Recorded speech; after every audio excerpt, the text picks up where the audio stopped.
Naghahanap ba tayo o nag-iisip tayo ng mga pwede nating pamigay sa ating mga tumor o sa ating mga mahal na kapitbahay o kaibigan? Kahit mahirap ang buhay ngayon is makapag-share man lang tayo o makabigay tayo kahit maliit na bagay ngayong December. Kaya ito mga kamamshi, i-share ko sa inyo itong mga bili natin sa Shopee na mura lang. Siyempre, ang pagbibigay naman is wala yan sa halaga, basta bukol sa ating kalooban at isipan.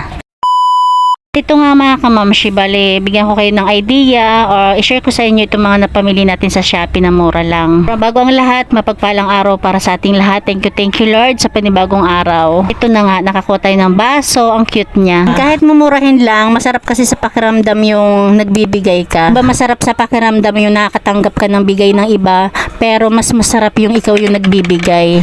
Give and take nga lang, ika nga, diba? Siguro lahat naman tayo nakakatanggap at masarap sa pakiramdam, diba? Pwera na lang siguro kung mapagmataas ang isang tao at ayaw nang tumanggap ng bigay ng iba. Wala na tayong magagawa doon. Problema na nila yun. Malungkot ang buhay nila. Ayaw nila maki-join.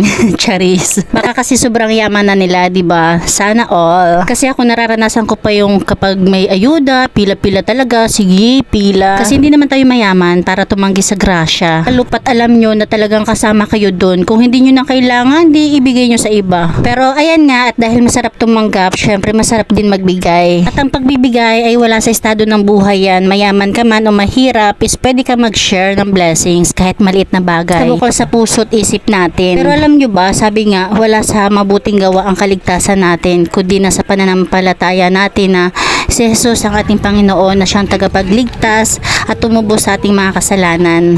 Kaya ibig sabihin, marami pa rin siguro tayo na encounter na mapagbigay, mabuting mga gawa, pero hindi pa rin natin masasabing ligtas hanggat hindi siya nakakakilala sa ating Panginoon. Dapat is nagbibigay ka na, nakakakilala ka pa sa Kanya. At lagi rin natin tatandaan na kapag nagbibigay tayo, huwag tayo maghahanap ng kapalit sa ating kapwa.